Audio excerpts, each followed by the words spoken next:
Jadi orang tua ini sekarang sedang disadarkan oleh COVID-19. Ya, banyak pelajaran mungkin ya. Iya. Wah, bener ini kayaknya nih emang bagaimana supaya para bapak, para ibu itu bisa WFH. Ya, work from home. Bukan hanya COVID-19 aja. Selanjutnya Ridho tetap di rumah tapi menghasilkan saya duit. minta kepadamu Ya kan? supaya Ibu-ibu ridho sekarang kepada yang menjadi keputusan. pegawai-pegawai pabrik Ini yang namanya harus azab jam 6 sudah ada di untuk pabrik. ridho. Ya, jam 6 baru bisa boleh pulang. Saat keputusan Udah terjadi. saatnya ibu-ibu yang seperti itu Ya, berpikir. Ya. Bagaimana saya Begitu ada mencari peristiwa alternatif lain yang tetap membuat di rumah kita tapi menghasilkan. kecewa, kita ridho. Ya, Ini jadi Abi membayangkan Allah gini. Subhanahu wa Ta'ala. Kalau masing-masing Ada ibu-ibu dua ini kalau punya Anda tidak lulus ASN, rumahnya jadi home Kalau industry.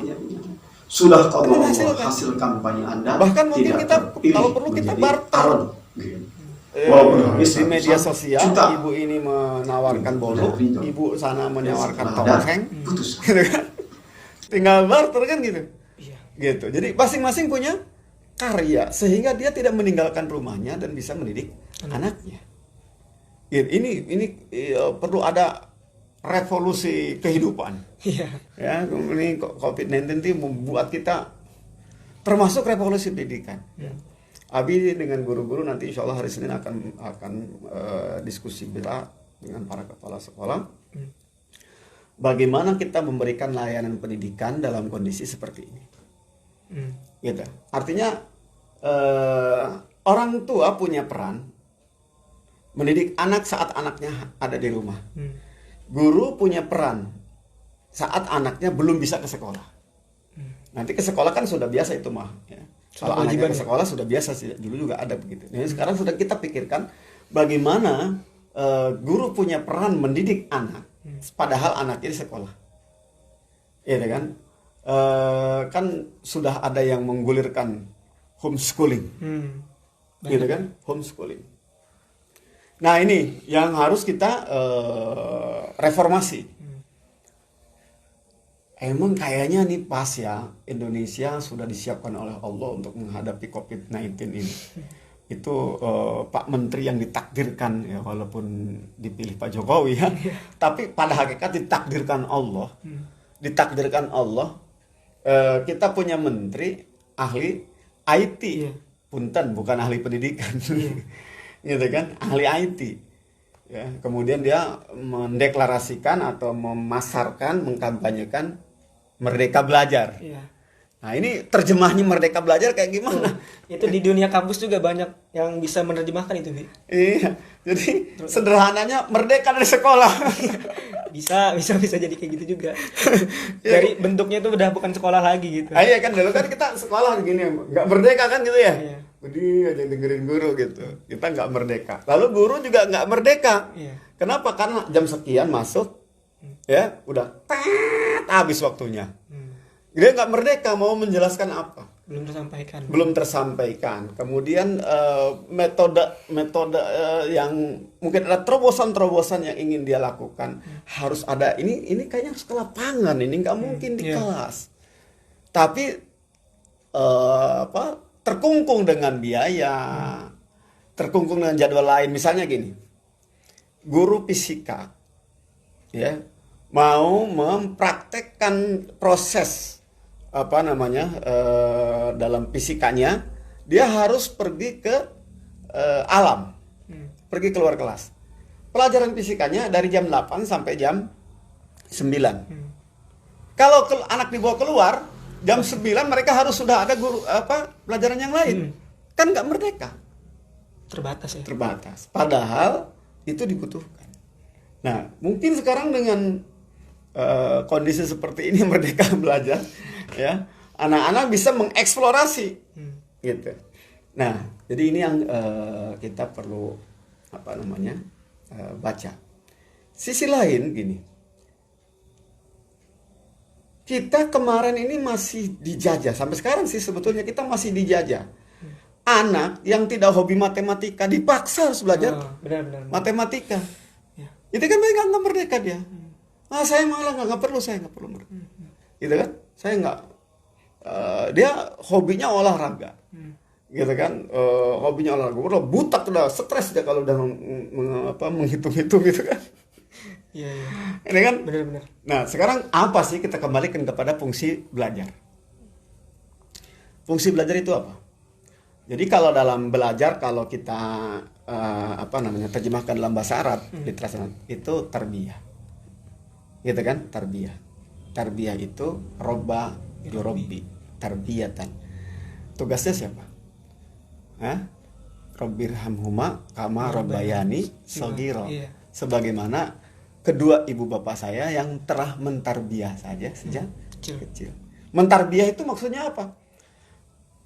Tarbiyah itu adalah panusina atil insan sayan pasayan ila hadil kamal. Seni, ya, membentuk manusia tahap demi tahap sampai titik kesempurnaannya, ya, sehingga dia bisa membuat peran kehidupan sesuai Karya, dengan kondisinya. Karya ya. Ujungnya Iya. itu dia punya karya. Dia punya peran kehidupan, jadi dia bisa eksis dalam hidupnya. Iya. Bisa eksis dalam hidupnya. Gitu. Sehingga gini, kalau anak itu tumbuh, ternyata ketemu yang lebih dominan adalah fisiknya. Di bawah mikir itu berat dia. Lebih dominan fisiknya. Bagaimana dia bisa eksis? Dia punya karya, dia punya peran, gitu kan? Khairun nas anfa'uhum linnas, bermanfaat untuk dirinya juga bisa beri manfaat pada orang lain dengan tenaga yang dimilikinya, dengan body yang sehat yang dimilikinya. Nah, berarti anak ini dididik untuk mendapatkan life skill yang cocok dengan dia. Iya. Nah, ada anak yang misalnya badannya kecil, bukan olahragawan, nggak suka olahraga gitu. Tapi menghafalnya kuat. Rumus mengejar Obsesinya rumus, jelas ingin baca mendapatkan bukunya. surga Allah Subhanahu wa Ini taala. Tidak sempurna anak dia itu untuk bisa bagaimana dia mendapatkan memiliki peran hadiah dari Allah, surga yang paling sempurna, dia kecuali dia juga harus mengikuti Rasulullah Shallallahu Alaihi Wasallam. Tapi itu. Yaitu apa? Sebagai hudatan, Di sebagai rumah, pembagi orang hidayah, peneliti di laboratorium, sebagai dai, mencipta hal sebagai yang- teladan, ngajak orang lain pada kebaikan. jadi ini yang disebut Muhtadi dengan, yang senantiasa mendapatkan hidayah dari merdeka Allah belajar. Subhanahu wa taala. Tadi kan Kalau baru tadi Rasul ininya ya. bersabda, khairukum man ta'allama al-Qur'ana wa 'allama. Nah, ini merdeka apa nih? Ta'allama al-Qur'ana itu Gitu kan? proses muhtadin, Ya, dapat jadi hidayah. Wa 'allama pilih apa? itu adalah aktivitas Dengan belajar itu hudaya. saya mau jadi apa? Ya, sebagai pemberi hidayah. Gitu kan? Ya, Dengan belajar saya mau memberikan jadi apa? hidayah pada yang lain. Ini ada penelitian katanya. Saudaraku yang dimuliakan Allah Subhanahu wa taala, ini cukup panjang Setelah kupasan beliau mendapatkan- tentang kebahagiaan, ya. Namun Itu salah kuliah. Iya. Ya salah kuliah. Nggak sesuai gitu. Nggak sesuai. Seandainya dia nggak salah, dia lebih cepat suksesnya. Oh, jadi dia tuh istilahnya gini, Bi, kalau misalnya terjemahin ya. Istilahnya yang kita pengen ambil tuh di depan tuh. Tapi kita tuh ngelewatin jalan panjang ke samping gitu. Kira-kira seperti itu. Iya, Iya juga ya. ya. Jadi kalau misalnya Abi ini sudah bisa membaca potensi diri dulu sejak masa SMP, sudah terbaca potensinya mau seperti apa, gitu kan? Mungkin bisa lebih cepat untuk menjadi ulamanya. Gitu. Tapi kan kita masuk SMP ke SMA, pengen jadi insinyur pertanian. Itu juga sebabnya anak kecil dulu paling banter cita-citanya polisi, dokter, pilot. Setiap jenjang sekolah ganti lagi. Semakin dia memahami spesifik profesi mungkin ya, Bi. Ya, dia kan saat bilang begitu tidak melihat potensi Iya. diri. Yang ia lihat adalah Referensi. Itu. Enak ya jadi pilot, naik pesawat. Saya belum pernah naik pesawat. Iya. Jadi ini sudah saatnya sebetulnya bagaimana anak itu diberi kemerdekaan, tapi diarahkan. Ya, merdeka yang terarah. Ya, bukan merdeka bebas yang akhirnya kemudian terombang-ambing teparuguh. Nah, Bu, saya merdeka dong, mau belajar, mau ke STM, mau ke SMA kayak gitu kan. Ternyata dia sebetulnya tidak merdeka. Kenapa? Karena dipengaruhi temennya. Udahlah kamu ikut saya aja. Itu kan nggak merdeka artinya. Iya. Yang merdeka itu merdeka bertanggung jawab. Kenapa saya milih STM? Kenapa saya milih SMA? Kenapa saya milih fakultas ekonomi di kuliahnya? Kenapa saya milih fakultas pendidikan? Dia merdeka itu kenapa? Karena dia sudah melihat tuh potensi saya ini. Saya ini nggak mungkin jadi guru, ya cepat nervous, susah ngomong, gitu kan, nggak mungkin saya jadi guru. Tapi saya senang menggeluti bisnis. Jadi dia merdeka memberikan pilihan. Ada kan lulusan SMA dijajah sama orang tuanya. Wah, anaknya nggak mau jadi dokter. Pelajaran kimianya juga susah. Sudah gampang ada fakultas kedokterannya. Akhirnya tidak fashion jadi dokternya. Gitu kan? Nah ini yang terjadi. Ini berarti kan tidak merdeka. Ini terdidik tapi sebetulnya hasil penjajahan. Ya, hasil penjajahan. Nah ini merdeka belajar. Nah kalau kita ambil inspirasinya dari Al-Quran. Bagaimana orang tua itu mendidik anaknya, ya,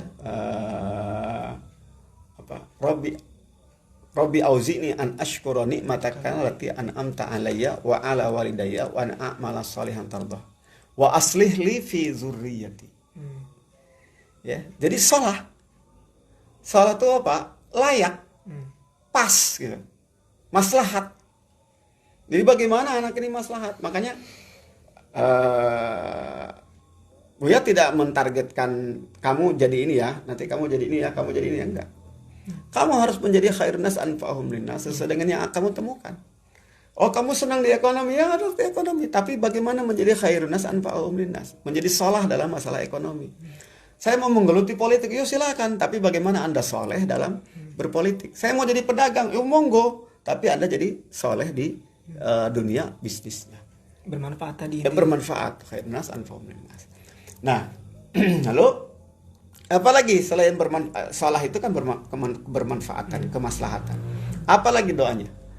Robbi ja'alni muqimas shalah wa min dzurriyyati. Jadi memastikan bahwa anak itu, bahwa yang kita didik itu terhubung dengan Allah. Muqimas shalah, menegakkan salat itu bukan hanya ungklek gerakan salat, bukan ritual, tapi inna salata tanha 'anil fahsya'i wal munkar. Jadi harus sampaikan ke sana. Gitu. Jadi ini dunia pendidikan. Di Al-Qudwah kita menyebutnya unggul religius. Unggulnya itu supaya maslahat. Gitu kan? Religiusnya supaya muqimas shalah. Hablum minallah, hablum minannas. Hablum minallah, hablum minannas.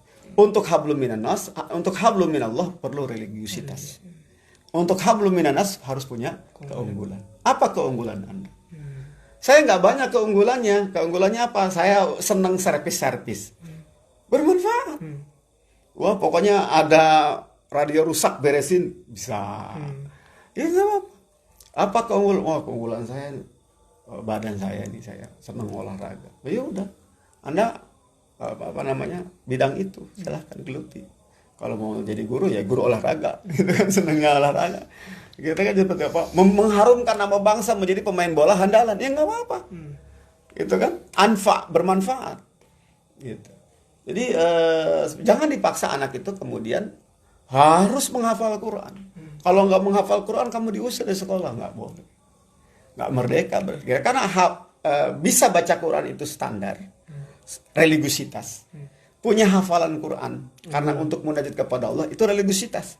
Anda harus punya hafalan. Bagaimana tidak? Orang kan mau ngobrol sama Allah, mau salat kan harus baca Quran. Tapi untuk menjadi penghafal Quran dalam artian 30 juz mungkin nggak boleh dipaksakan. Kenapa? Karena itu keunggulan. Jadi keunggulan mah dia mah nggak unggul dalam menghafal Qurannya, cuman hafal juz amma doang. Itu karena religiusitasnya ditahan.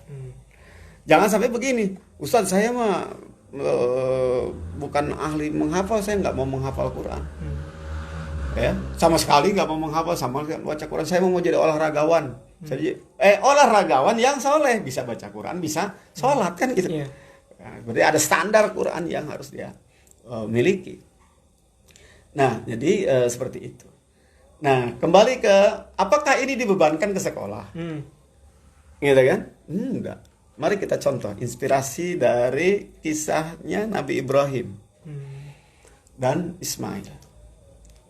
Ya, nah, Nabi Ismail ini, subhanallah ya, religiusnya tingkat tinggi. Bayangkan coba, Ujiannya juga Aha. sampai Ujian. setiap tahun kita memperingatinya ya. Hari kurban. Iya, betul. Ini perlambang bagaimana anak yang berkualitas agamanya. Ya. Kalau kita misalnya sekarang kaitkan dengan pendidikan puasa ya. Jadi si ayah ini bilang sama Ismail, "Inni ara fil manami anni azbahuka fanzur madza tara." Ya, bagaimana pendapat kamu? Saya mimpi menyembelihmu. Gitu kan? Apa jawabannya? Ya abatif alma Tu'mar. laksanakan yang diperintahkan oleh Allah Subhanahu wa taala. Kok bisa dia memberikan jawaban kayak gitu?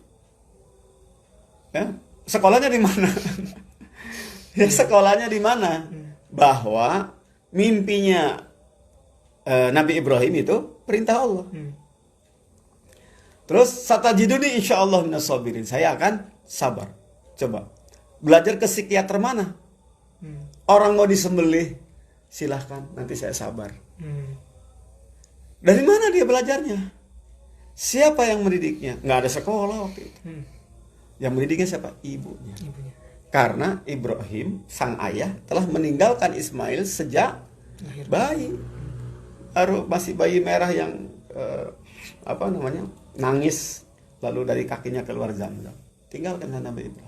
Pulang-pulang Nabi Ibrahim ada yang mengatakan sudah usia 16 tahun, ada yang mengatakan 8 tahun. Tapi yang ingin kita baca adalah bukan berapa umurnya, ya, tapi kita baca adalah ini siapa yang ngajarin Ismail kayak gini? Siapa? Ibunya. Nggak ada sekolah di situ. Gitu. Nah, bagaimana nih ibu-ibu sekarang? Para calon ibu, siap nggak tuh membentuk karakter anak sampai seperti Ismail? Kereligiusannya, ya, seperti itu. Nah, lalu kemudian Nabi Ismail ini punya keunggulan. Apa keunggulannya? Life skillnya, dia bisa bantu ayahnya. Falamma balagha ma'ahu sa'ya. Jadi sudah bisa sa'i, sudah bisa life skill yang ada pada saat itu, berburu, gitu kan? Itu sudah bisa memasak hasil buruannya, begitu. Nah, jadi dalam masalah keunggulan, yang terpenting adalah anak itu punya bekal untuk survive dalam hidupnya, untuk bisa melanjutkan kehidupan. Ya, sekarang sedang dibicarakan oleh orang tentang pendidikan advertising. Ya. Apa itu? Kayak semacam mengiklankan diri gitu kan.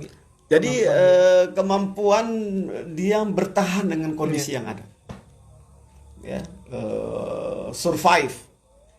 Jadi dia bagaimana dia bisa mempromosikan dirinya bahwa saya ini, saya bisa itu, gitu kan? Mempublish kemampuan dia. Ya, jadi orang tahu, orang bisa menempatkan dia di mana. Nah, kemampuan orang untuk berinteraksi dengan orang lain, dengan dunia yang sedang dihadapinya, itu dibutuhkan oleh generasi kita ke depan, gitu, sehingga dia survive. Bagaimana dia bahwa dia membayangkan dirinya suatu saat dia jadi kepala desa, mungkin jadi bupati, mungkin jadi gubernur, mungkin jadi presiden. Karena kalau sudah dibayangkan seperti itu kan enak. Gak mungkin saya jadi presiden gak bisa bahasa Inggris. Maka dia akan membekali dirinya untuk belajar bahasa Inggris kan gitu. Oh, kehidupan ke depan itu akan kalau pengen kaya, kalau pengen eksis, saya harus bisa ini, harus bisa itu. Anak akan bergerak ke sana. Itu. Jadi itu tidak seperti itu sebetulnya tidak perlu di sekolah. Ya, di rumah ditransfer. Kenapa? Karena orang tua mentransfer kehidupan dirinya kepada anaknya. Pengalaman hidup gitu ya. Pengalaman hidupnya. Gitu. Jadi bagaimana susahnya nyari duit. Itu anak tidak bisa taunya nerima. Oh, bapak saya itu dapat duitnya kalau dia begini. Saya bisa enggak ya kayak bapak saya gitu supaya dapat itu.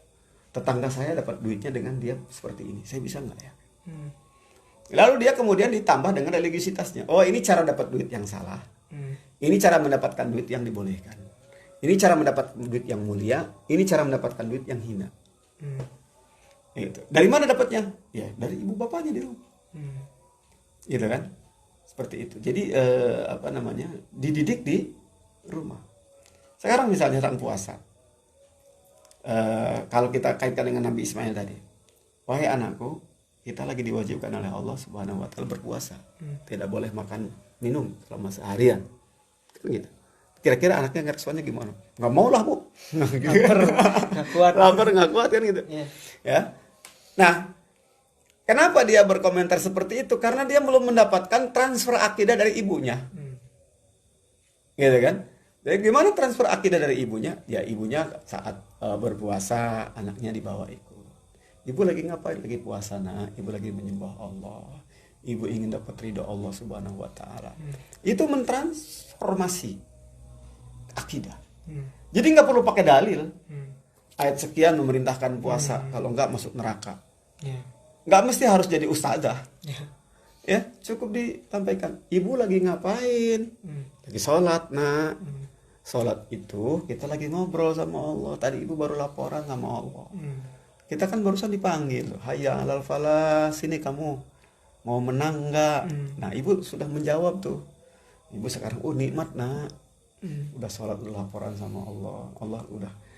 Ibu sudah menyampaikan sama Allah tadi dalam sholat bahwa kamu ini biar cepat besar, nanti kamu jadi orang sukses. Anaknya merasa bahwa dia dilibatkan hidupnya oleh ibunya kepada Allah.